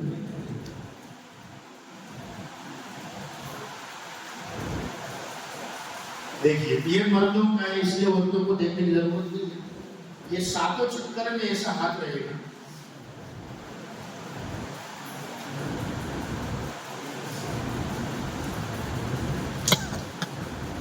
کچھ لوگ گرمی کی وجہ سے پورا احرام جو عورتوں کے اوڑھنے کی طرح ڈال دیتے ہیں، ہاں ریگولر تو دونوں ہاتھ اندر اس طرح سے، مگر 7 چکر میں ہم کو رائٹ سائڈ کا جو کندھا ہے وہ باہر رکھنا ہے، ہاں 7 چکر میں ایسا، 7 چکر کے بعد اس کو واپس پورا کر دیں گے، پھر صحیح کریں گے، ٹھیک ہے بتا دیتا ہوں۔ طواف کے دوران گرمی کی وجہ سے ہم احرام اس طرح نہ کھول کے چلے کہ ہمارا سطر نظر آئے، سطر ڈیوٹی سے، مردوں کا سطر آگے اور پیچھے دونوں، ڈیوٹی سے آگے سے گھٹنوں تک اور پیچھے سے بھی وہی حصہ، تو کہیں ایسا نہ ہو کہ نیچے کی چادر نیچے ہو جائے، اوپر کی چادر کھلی رہ جائے اور سطر کھل جائے تو ہمارا احرام جو ٹوٹ جائے گا اور مسئلہ کھڑا ہو جائے گا، طواف ٹوٹ جائے گا۔ اب حجر اسود پر پہنچنے سے پہلے یہ کام کر لیا، اس کے بعد ہم نیت کریں۔ نیت کیا کریں؟ وہی جو احرام کی کری تھی، عمرے کی کری تھی، اللہ میں عمرے کا احرام باندھتا ہوں، اللہ میں عمرے کی نیت کرتا ہوں تو اس کو آسان فرما، قبول فرما۔ یہاں پر آ کر طواف کی نیت کریں، اے اللہ میں طواف کے 7 چکر کی نیت کرتا ہوں عمرے کے لیے، اے اللہ تو اسے آسان فرما اور قبول فرما۔ اور نماز کی طرح حجر اسود کی طرف کھڑے ہو جائے اور دونوں ہاتھ اوپر کریں، بسم اللہ اللہ اکبر کہہ کر، جیسے کہ کول باندھتے ہیں، مرد کانوں تک اور عورتیں سینے تک ہاتھ اٹھائیں اور پھر چھوڑ دیں، اور پھر دوسری مرتبہ اٹھائے، بسم اللہ اللہ اکبر کہے اور اپنے ہاتھوں کو چوم لیں، بوسہ دے دیں۔ سمجھ آگے بات؟ تو بوسہ دے کر ہم طواف شروع کریں گے۔ ہر چکر میں جب وہاں آئیں گے تو بوسہ دیں گے، چکر ہمارے 7 ہوں گے اور بوسے ہمارے 8 ہوں گے۔ بوسے کتنے ہوں گے؟ 8 ہوں گے۔ اور ضروری نہیں ہے کہ حجر اسود پر جا کر ہی بوسہ دے، میرے اور آپ کے آقا صلی اللہ علیہ وسلم نے دور سے بھی بوسہ دیا ہے، سواری پر بیٹھے بیٹھے بھی بوسہ دیا ہے، اسی لیے کہ قیامت تک جو میری امت آئے گی اگر حجر اسود پر جانے کا موقع نہ ملے تو احساس کم ترین مبتلا نہ ہونا۔ حجر اسود کو بوسہ دینا وہاں جا کر، یہ واجب نہیں ہے کہ وہاں جا کر بوسہ دے، مگر وہاں جانے میں جو دوسروں کو تکلیف ہو اس سے بچنا فرض ہے۔ سمجھ میں آتی ہے؟ حجر اسود کا بوسہ دور سے بھی ہو جائے گا۔ میرے آقا نے فرمایا جس نے حجر اسود کو بوسہ دیا یا استعلام کیا، حضور فرماتے کل قیامت کے میدان میں یہ جنتی پتھر گواہی دے گا، اس کو اللہ آنکھیں دے گا اور یہ گواہی دے گا جس نے اس کو بوسہ دیا تھا، قریب سے یا دور سے، یہ حجر اسود ان کے ایمان والا ہونے کی گواہی دے گا کہ یہ مومن ہے، اور جنتی پتھر ہمارے مومن ہونے کی گواہی دے دے تو پھر ہمارا تو بیڑا پار ہے، اس لیے اس کو بوسہ دینا ہے، ٹھیک ہے۔ اب وہاں سے ہمارا طواف شروع ہوگا، درمیان میں بہت ساری چیزیں آتی ہے، مقام ابراہیم بھی آتا ہے، مقام ملتزم آتا ہے، حتیم آتا ہے، رکن یمنی آتا ہے۔ ایک ضروری بات مسئلے کی یاد رکھیں، حجر طواف جب کر رہے ہو موقع ملے گا کہ کعبۃ اللہ کے غلاف کو آپ چوٹ جاؤ، وہاں تک پہنچ جاؤ، ایسا آپ کو موقع مل سکتا ہے، مگر علماء نے مشورہ دیا احرام کی حالت میں آپ کوشش یہ کرو کہ کعبۃ اللہ کے غلاف سے ٹچ نہ ہوئے۔ کیوں کہ غلاف کعبہ پر بہترین قسم کی خوشبو لگی ہوتی ہے، دنیا کی بہترین قسم کی، کہ ایک مرتبہ آپ کے کپڑے سے لگ جائے گی 8 دن تک بدن سے خوشبو نہیں ہٹے گی، کعبۃ اللہ کی خوشبو، اور آپ احرام کی حالت میں ہو تو اس وقت پہلے خوشبو لگ جائے گی، مسئلہ کھڑا ہو جائے گا۔ اس لیے آپ پہلے تو اپنے عمرہ کر لیں، بعد میں کعبۃ اللہ کو چوٹیں گے، چمٹیں گے، سب کریں گے، بوسے بھی دیں گے، سب کریں گے۔ اچھا ایک اور بات، طواف کرتے ہوئے ہمارا سینہ قبلے کی طرف نہیں ہونا چاہیے۔ جب ہم طواف کریں گے تو خانہ کعبہ ہماری دائیں طرف ہوگا، کہاں ہوگا؟ دائیں طرف، یعنی کلوک اسٹائل سے الٹی اسٹائل۔ گھڑیال چلتی ہے کیسی بھائی؟ گھڑیال کیوں چلتی ہے؟ اور طواف نہیں ہوگا، گھڑیال کی اسٹائل پہ نہیں ہوگا۔ کیوں؟ اگر گھڑیال کلوک اسٹائل پر طواف کریں گے تو کعبۃ اللہ کی طرف ہماری جمنی سائیڈ ہوگی اور داہنی سائیڈ دور ہوگی۔ علماء نے عجیب جواب دیا، عجیب حکمت بتلائی کہ داہنی طرف ہمارا دابا حصہ کعبۃ اللہ کی طرف رہے۔ کیوں کہ ہمارا دل داہنی طرف ہے، اور ہم جتنا وہاں رہے تو اللہ کے گھر کی محبت اور گھر کے مالک کی محبت ہمارے دل میں زیادہ ہے۔ اس لیے بس یہ مسئلہ ایسا ہی ہے سیم جیسے مسجد میں داخل ہو تو سیدھا پاؤں، میں باہر نکلے تو کے لیے کہ سیدھا پاؤں 1 سیکنڈ زیادہ اللہ کے گھر میں رہے، سمجھ میں آتی ہے۔ تو بس ایسا ہی ہے کہ ہمارا دل زیادہ کعبۃ اللہ سے قریب رہے، اس لیے سیدھی اسٹائل میں طواف ہے، کلوک اسٹائل میں طواف نہیں۔ ایک بات یاد رکھیں، جب طواف کرتے ہو تو ہمارا سینہ قبلے کی طرف نہیں ہونا چاہیے۔ اگر ہو گیا تو حرج کچھ نہیں ہے، مگر قبلے کی طرف سینہ کر کے چلنا نہیں ہے، کیونکہ جتنا حصہ ہمارا سینہ قبلے کی طرف ہوا اور اتنے قدم اگر ہم طواف میں چلے تو وہ قدم طواف میں شمار نہیں ہوں گے۔ اس لیے کوشش یہ کریں کہ ہمارا دابا حصہ کعبۃ اللہ کی طرف رہے اور ہم چکر لگائیں، ٹھیک ہے۔ اب ہم کو پڑھنا کیا ہے؟ بہت سے لوگ پہلے چکر میں یہ دعا، دوسرے چکر میں یہ دعا، اور یہ سب چکروں میں کہاں پڑھتے ہو بھائی؟ تیسرا کلمہ پڑھو۔ کیا پڑھنا ہے ہم کو؟ سب سے اچھی دعا کون سا کلمہ؟ تیسرا کلمہ، سبحان اللہ والحمدللہ ولا الہ الا اللہ واللہ اکبر ولا حول ولا قوت الا باللہ العلی العظیم۔ یہ پڑھیں، کلمے 5 پڑھو وہ بھی کوئی حرج نہیں، صرف سبحان اللہ پڑھو وہ بھی کوئی حرج نہیں، صرف الحمدللہ پڑھو، کوئی فکس ذکر نہیں ہے، کوئی فکس دعا نہیں ہے۔ ہاں بس وہ لوگ جو پہلے چکر کی دعا دوسرے چکر کی اس لیے پڑھتے ہیں کہ ہم کو یاد رہے کہ چکر کون سا چلتا ہے، بھائی ہم کو یہ یاد رہے کہ چکر کون سا چلتا ہے، ورنہ ہم چکر میں نہ پڑ جائے کہ 4 ہوئے یا 5 ہوئے۔ اس کے لیے پہلے چکر کی دعا دوسرے اس لیے، ورنہ ایسی تسبیح آتی ہے 7 دانے والی، وہ بھی دیکھیں انشاءاللہ کہ بھائی ایک چکر ختم ہوا تو ایک دانہ ہٹا دو دوسرا، تو یہ پتہ چل جائے ایک چکر ہوئے۔ تو یہ دعا پڑھنی ہے حجر اسود سے لے کر رکن یمنی تک۔ ایک مسئلے کی ایک بات اور بتاتا ہوں، رکن یمنی ایک دوسرا کونا ہے کعبۃ اللہ، دیکھیے بھائی یہ 7 دانے کی تسبیح ہے برابر، اس کو انگلی میں بھرا لیے، اب ایک چکر ہو گیا تو ایک دانے کو اوپر کر لو، دوسرا چکر ہوا دوسرے دانے کو اوپر کر لو، تو یہ آسانی سے پتہ چل جائے گا۔ اور ایک مسئلہ اور بھی سمجھ لو، اگر چکروں میں شک ہو جائے، چکر میں 4 ہوئے یا 5 ہوئے، تو کون سا پکڑ لینے کا؟ 4 والا۔ کون سا پکڑ لینے کا؟ کم والا پکڑ لینے کا۔ 8 ہوں گے تو کوئی حرج نہیں ہوگا، مگر 7 کے 6 ہوں گے تو حرج آ جائے گا، ٹھیک ہے؟ اچھا ایک بات اور، طواف کرتے ہوئے وضو ضروری ہے۔ میں نے پہلے کہا تھا نا کہ طواف نماز کی طرح ہے، نماز بغیر وضو کے نہیں ہے۔ اگر کسی کا وضو ٹوٹ گیا نماز میں تو اس کی نماز ٹوٹ جاتی ہے، مگر نماز کو پوری دوبارہ پھر سے پڑھنی پڑے گی، طواف پھر سے نہیں کرنا پڑے گا۔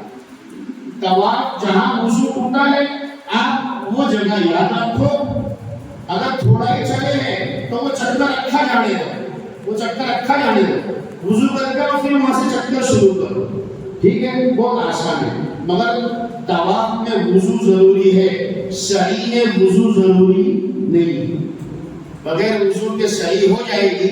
سنت ہے وضو ہونا، اچھا ہے کہ وضو نہیں کرے، مگر کوئی برا ہے وضو ٹوٹ جاتا ہے کوئی حرج نہیں ہے، کیونکہ وضو ٹوٹتا ہے نہیں تو پھر وضو اتنی دور کرنے جانا پڑے گا کہ واپس آتے آتے دوبارہ وضو کر ٹوٹ جائے گا، کہیں ایسا نہ ہو کہ پھر واپس آئیں گے تو پھر ٹوٹ جائے گا۔ اس کے لیے تھوڑا پیٹ کو بھی خالی رکھیں، یہ اپنا جو ضروری کام ہے پہلے پورے ہو جائے۔ ابھی اپنا دوسرا کام چل رہا ہے طواف، تیسرا چوتھا بہت آسان ہے، جلدی سے ختم ہو جائے گا۔ طواف میں 3 کونے پر کوئی بھی دعا پڑھ سکتے ہیں، 3 کونے پر کوئی بھی دعا، مگر چوتھا کونا آیا، تیسرے سے چوتھا کونا رکن یمنی سے لے کر حجر اسود تک، ٹھیک ہے؟ یہاں پر ایک فکس دعا ہے، اور وہاں جب ہم پہنچتے ہیں پورا مجمع ایک ساتھ دعا پڑھتا ہے، سیکھنے کی بھی ضرورت نہیں ہے، لوگوں کے ساتھ ساتھ ہمارا بھی کام ہو جائے گا، چاول کے ساتھ کنکر بھی تولائے جائیں گے انشاءاللہ۔ اور وہ دعا کیا ہے؟ ویسے تو آتی ہے اپنے کو، ربنا آتنا فی الدنیا حسنہ وفی الآخرۃ حسنہ وقنا عذاب النار یا عزیز یا غفار یا رب العالمین۔ یہ دعا سب پڑھتے ہیں، ہمیں نہیں پڑھنی۔ ایک مسئلہ میں جو بتانا چاہ رہا تھا وہ یہ ہے، رکن یمنی جو ہے وہاں پر بھی لوگ آ کر کعبۃ اللہ پر ہاتھ پھراتے ہیں، حجر اسود کے اپوزٹ سائڈ کا کونا۔ کچھ لوگ کیا کرتے ہیں کہ اس کو بھی دور سے ہاتھ لگا کر چومتے ہیں، وہاں موقع ملے تو خالی ہاتھ پھرانا ہے، مگر موقع نہیں ملے تو چومنا دور سے نہیں، دور سے استلام صرف حجر اسود کا ہے، ٹھیک ہے؟ اب اپنا یہ 7 چکر پورے ہو گئے، اب 2 رکعت طواف کی پڑھنی ہے واجب۔ بہتر ہے مقام ابراہیم کے پاس پڑھ لو جگہ ہو تو، مگر وہاں بہت بھیڑ ہوتی ہے، وہاں لوگ دھکا مکی کرتے ہیں، کہیں بھی پڑھیں گے تو بھی ہماری 2 رکعت ادا ہو جائے گی۔ بلکہ علماء نے لکھا ہے کہ طواف کی 2 رکعت سعی کے بعد گھر جا کر پڑھیں گے تو بھی ہو جائے گی، ہوٹل میں جا کر پڑھیں گے تو بھی ہو جائے گی، مگر ہم ہوٹل میں جا کر کیوں پڑھیں؟ ابھی آپ کہیں بھی اچھی جگہ خالی جگہ وہاں پڑھ لیں 2 رکعت۔ 2 رکعت ہم نے طواف کی پڑھ لی، ہمارا دوسرا کام پورا ہو گیا۔ اب تیسرا کام ہے سعی کرنا، صفا کی طرف سے وہاں حجر اسود کی طرف سے وہاں لکھا ہے صفا جانے کا راستہ، تو وہاں جانے کے لیے ہم آگے بڑھیں گے، مسجد حرام سے باہر نکلنا پڑے گا۔ ابھی آج کی تاریخ میں تو باہر نکلنے کا مطلب کیا ہے؟ مسجد سے باہر نکلنے کے جو آداب ہیں وہ وہاں پر کرنے ہیں، ڈابے پاؤں سے باہر نکلنا ہے، باہر نکلنے کی دعا پڑھنی ہے، ٹھیک ہے؟ یہ کرنا ہے، اور پھر وہاں سے صفا کی طرف راستہ بتایا کہ یہاں جاؤ۔ صفا پہاڑ پہلے بہت بڑا تھا، اب تو چونکہ پورا ٹائلس وغیرہ کر دیے ہیں اور کوڈن کر لیا ہے، بس وہ ٹیکری جیسا ہے، وہاں چڑھ جاؤ اور وہاں کھڑے رہ کر حجر اسود کی طرف ہاتھ اٹھا کر وہاں سے بھی نیت کرنی ہے کہ میں عمرے کی صحیح کی نیت کرتا ہوں، اللہ آسان فرما، قبول فرما، اور ہاتھوں کو چھو لے بسم اللہ بول کر، اور پھر وہاں سے صحیح کرنا شروع کریں. ٹھیک ہے. اب صحیح کریں گے صفا سے مروہ، مروہ سے صفا، تو صفا سے مروہ جائیں گے تو ایک چکر ہوگا، مروہ سے واپس صفا آئیں گے 2، پھر 3 4 5 6 اور 7، مروہ پہ 7واں چکر ختم ہوگا. مروہ صفا مروہ کے بیچ میں کیا پڑھنا ہے؟ کوئی فکس دعا نہیں ہے، قرآن بھی پڑھ سکتے ہیں، سورہ اخلاص یاد ہے، جتنی بھی چھوٹی بھی صورتیں وہ بھی پڑھ سکتے ہیں، سبحان اللہ الحمدللہ وہ بھی پڑھ سکتے ہیں. بہتر یہ ہے چوتھا کلمہ پڑھیں، بہتر یہ ہے چوتھا کلمہ، کلمہ توحید، لا الہ الا اللہ وحدہ لا شریک لہ لہ الملک و لہ الحمد بیدہ الخیر وہو علی کل شیء قدیر. ایک بات یاد ہے، معاف کرنا، طواف کی ایک بات یاد ہے ابھی، وہ رہ جائے گی تو بیان پورا رہے گا. طواف کے 7 چکر جو تھے اس میں 7 چکر ہاتھ کھلا رہے گا ہمارا، برابر. اور طواف کی نیت شروع کریں گے وہاں تلبیہ بند ہو جائے گا، اب لبیک نہیں پڑیں گے. اور پہلے 3 چکر جو ہے اکڑ کے چلیں گے، مرد حضرات، کون؟ عورتیں اکڑ کر نہیں چلے گی، مرد اکڑ کے 3 چکر اکڑ کے چلے، 4 چکر نارمل چال سے چلے. ایک صبح میں صاحب آئے تھے، بڑی عمر کے تھے، وہ بھی کل جانے والے، انہوں نے مجھے سکھایا، ان کو بھی سکھایا 2 گھنٹے تک. انہوں نے کہا مولانا میں تو اکڑ کے چل نہیں سکتا. میں نے کہا آپ کمزور ہو تو نماز کیسے پڑھتے ہو؟ کرسی میں پڑھتے ہیں. رکوع سجدہ کیسا کرتے ہیں؟ اشارے سے کرتے ہیں. تو رکوع کا سجدہ کم کرتے ہیں، اشارے سجدے کا اشارہ زیادہ ہوتا ہے، رکوع کا اشارہ کم ہوتا ہے. تو جو فرق ہے رکوع سجدے کے اشارے میں جو فرق ہے، بس ہماری چال میں وہ فرق آنا چاہیے. اکڑنے کا مطلب زبردستی اکڑنا نہیں ہے، تھوڑا نارمل چال سے الگ چال. پہلے 3 چکر، اور یہ مسئلہ یاد رکھیں، اگر پہلے میں بھول گئے، پہلے چکر میں اکڑ کے چلنا بھول گئے، تو اس کا مطلب یہ نہیں ہے کہ 2 3 اور 4 یہ 3 چکر اکڑ کے چلے. 3 پورے نہیں کرنے ہیں کہ بھائی بیچ میں یاد آیا، دوسرے چکر میں یاد آیا تو 2 3 اور 4 یہ چکر ہم اکڑ کے چلے نہیں، پہلے ہی 3 چکر اکڑ کے چلنے ہیں. یعنی اگر پہلا چکر بھول گئے تو اب 2 باقی رہے تو 2 اکڑ کے چلنے. 2 چکر اگر اکڑ کے نہیں چلے تو اب یاد آیا تو اب کتنا چلنا ہے؟ ایک ہی چکر چلنا. چوتھے سے اکڑ بند کر دینی، اور ہاتھ جو کھلا ہے وہ 7 چکر میں کھلا رہے گا. جب طواف ختم ہو گیا اب احرام کی چادر ہم واپس سیدھی کر لیں گے اور 2 رکعت طواف کی واجب پڑھ لیں گے. اس کے بعد تیسرا کام کرنا ہے صحیح کرنا. تو صحیح میں نے جیسا بتایا صحیح کریں. صحیح کے اندر بھی 2 لائٹوں کے بیچ میں گرین لائٹ آتی ہے، وہاں مردوں کو تیز قدم چلنا ہے، عورتوں کو نہیں چلنا. وہاں دیکھا حجیانی بھی تھوڑی جو ہے جوش میں آ جاتی ہے، اور ہماری حجیانی بھی جو ہے کوشش کرتی ہے کہ میں بھی مرد کے شانے سے شانہ ملا کر اور قدم سے قدم ملا کر اس کے ساتھ چلوں گا کہ ان سے بھی آگے بڑھوں. نہیں، وہ میری اماں تمہاری طرف سے بی بی جو ہے حاجرہ دوڑ چکی ہے. عورت کو کیوں نہیں دوڑنا؟ عورت کو کیوں نہیں دوڑنا؟ عورت کی طرف سے ماں حاجرہ دوڑ چکی ہے زمزم کے پانی کو تلاش کرنے کے لیے، ہے نا، پانی تلاش کرنے کے لیے. خیر، تو اب عورتوں کو نہیں دوڑنا ہے، مرد دوڑیں گے. اور چوتھا کلمہ پڑھیں گے، صفا پر بھی دعا کریں، مروہ پر بھی دعا کریں. اس طرح 7 چکر ہو جائے، مروہ پر پہنچے، ہمارا عمرے کے 3 کام پورے ہو جائیں گے. ایک چھلا کام باقی رہ گیا، وہ ہے حلق کروانا، وہ ہے حلق کروانا. اب ہم جو ہے حلق کرا لیں، کہیں بھی جا کر کسی اور سے بھی کروا سکتے ہیں. مگر ایک بات یاد رکھیں، کچھ لوگوں کو ہم نے دیکھا کہ مروہ پر پہنچ کر سمجھتے ہیں اب اپنا عمرہ فنش ہو گیا، تو بال کاٹنے سے پہلے کہ ناخن مت کٹا لینا، کیونکہ ابھی تو احرام باقی ہے اور وہ ساری پابندیاں باقی ہے۔ جب بال کٹا لیں گے یعنی حلق کرا لیں گے، اب ہم احرام سے فارغ ہو سکتے ہیں، ہمارا عمرہ مکمل ہو گیا۔ عورتیں کیا کریں، اپنی انگلی کا جو کوروا ہے تیسرا حصہ، اتنے بال تھوڑی انگلی میں اگا لیں گے اور اتنے بال کاٹ لیں گے ایک دوسرے کے، تو ان کا بھی جو ہے عمرہ ختم ہو گیا۔ بڑا آسان ہے عمرہ، اللہ تعالیٰ آپ کے سفر کو آسان فرمائے اور بار بار اللہ آپ کو بھی لے جاوے، ہمیں بھی لے جاوے۔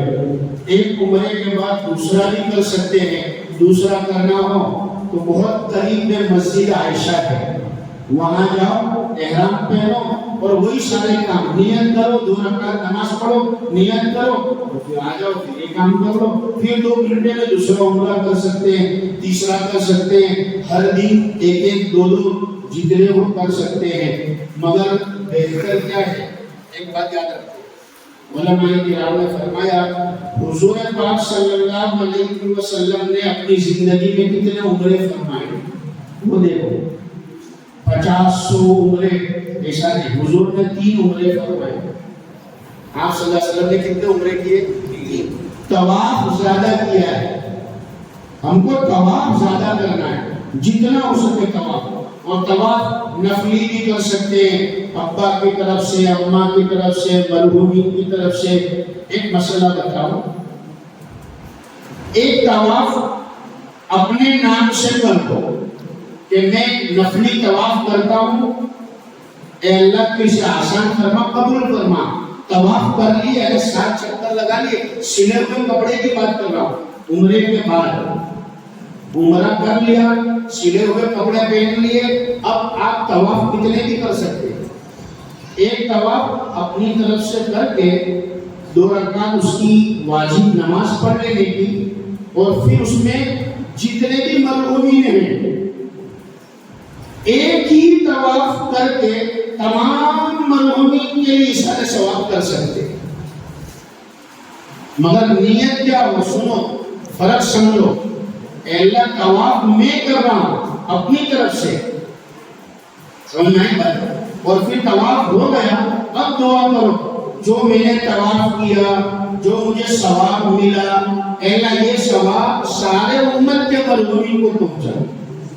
اگر طواف یہ نیت سے کیا، اے اللہ میں طواف سارے مرحومین کی طرف سے کر رہا ہوں، ایک کے لیے بھی قبول نہیں ہوگا،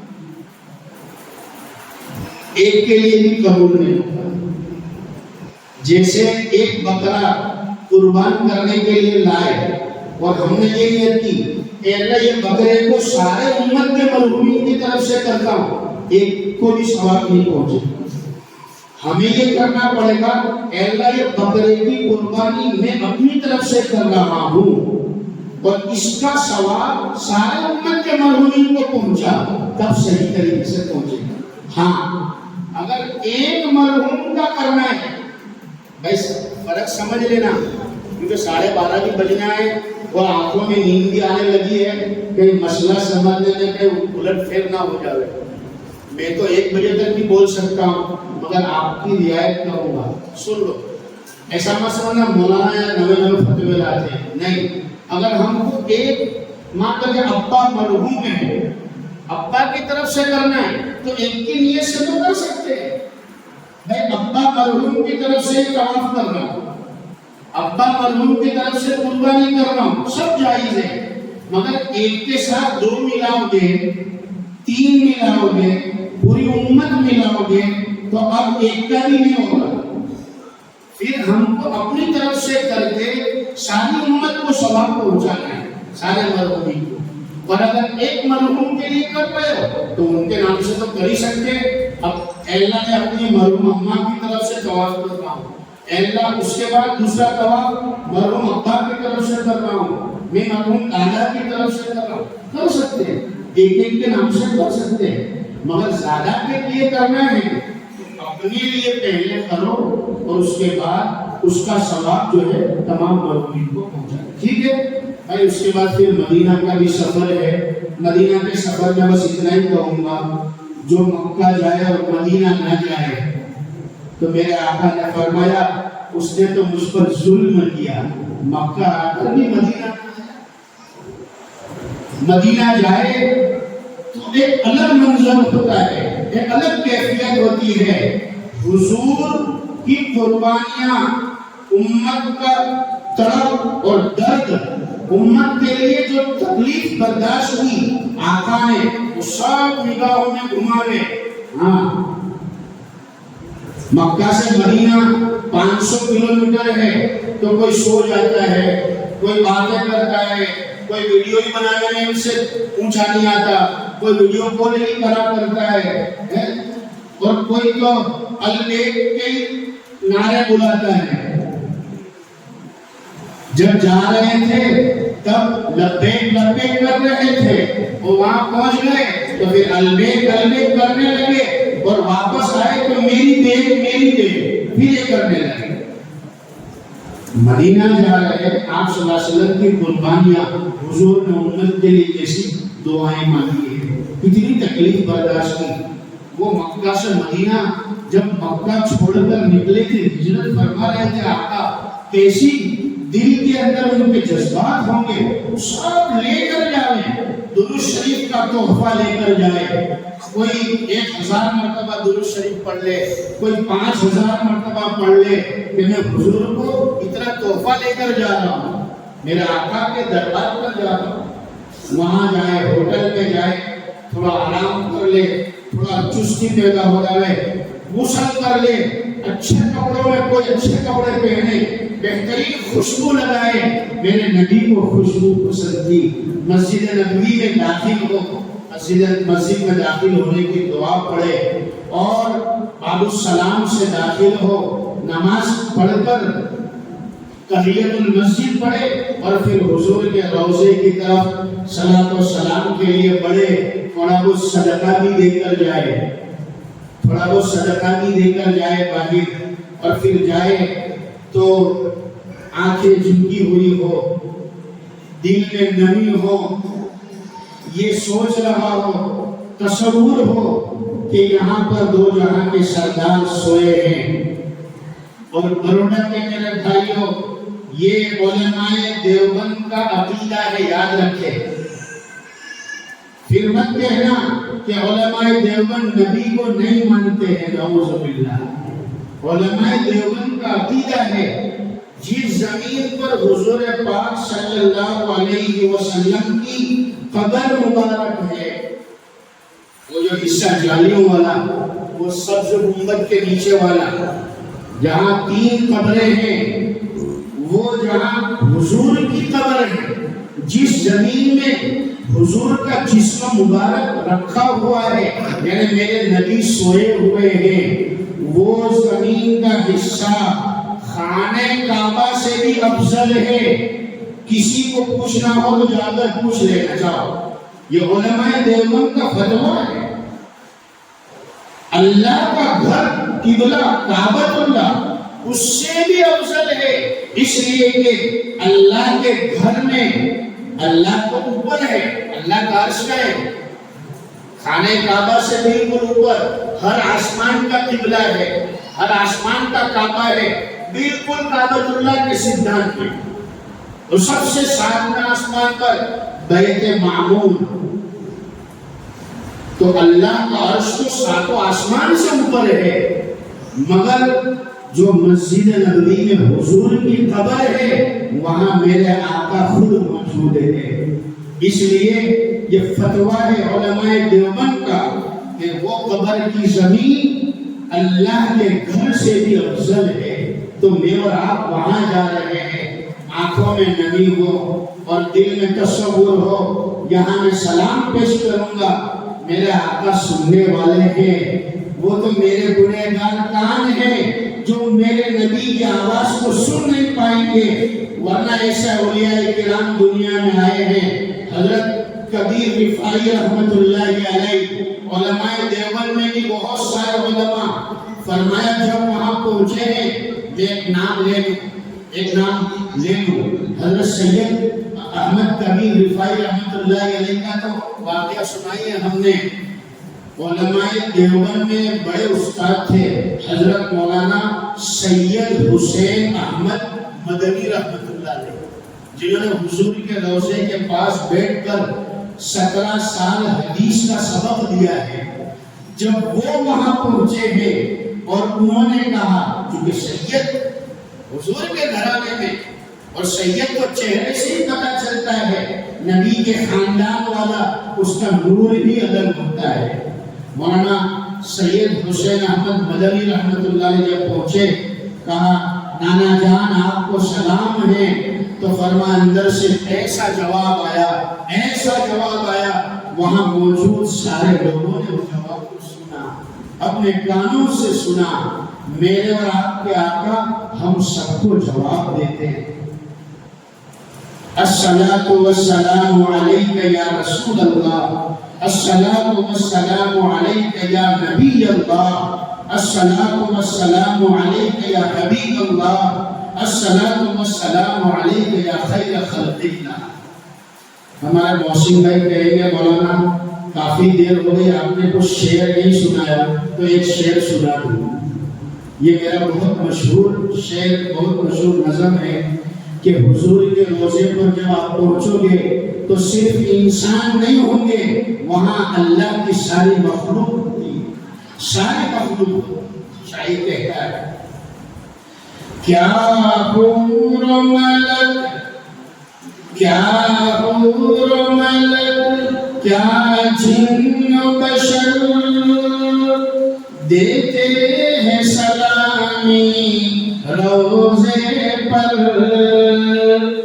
کیا حور و ملک، کیا جن و بشر، دیتے ہیں سلامی روضے پر، پڑھتے ہیں سبھی یہ، پڑھتے ہیں سبھی یہ شام و سحر، اِنَّا أَعْطَيْنَاكَ الْكَوْثَرَ، پھر کیوں نہ پڑھے ہم بھی اکثر، اِنَّا أَعْطَيْنَاكَ الْكَوْثَرَ۔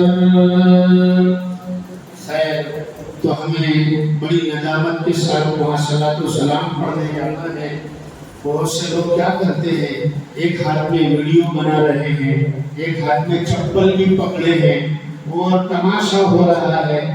ہم جب ایک سال گئے تھے، 2016 کی بات کرتا ہوں، جب 16 میں ہم گئے تو ہمارے ساتھ ایک مفتی صاحب تھے، انہوں نے خواب میں دیکھا حضرت عمر فاروق رضی اللہ تعالیٰ عنہ کو بڑے جلال میں ہیں، اور ویسے بھی عمر فاروق تو جلالی تھے، بڑے جلال میں بال بکھرے ہوئے، اور مفتی صاحب کہہ رہے کہ حضرت عمر فاروق حضور کی قبر کے پاس کھڑے ہیں، اور میں نے خواب میں دیکھا کہ وہ نکل کر جو ہے مجھے ڈانٹ رہے ہیں کہ تم دیکھتے ہو یہ لوگ ویڈیو بنا رہے ہیں، سیلفی لے رہے ہیں، کیا کیا کر رہے ہیں، تم روکتے نہیں ہو؟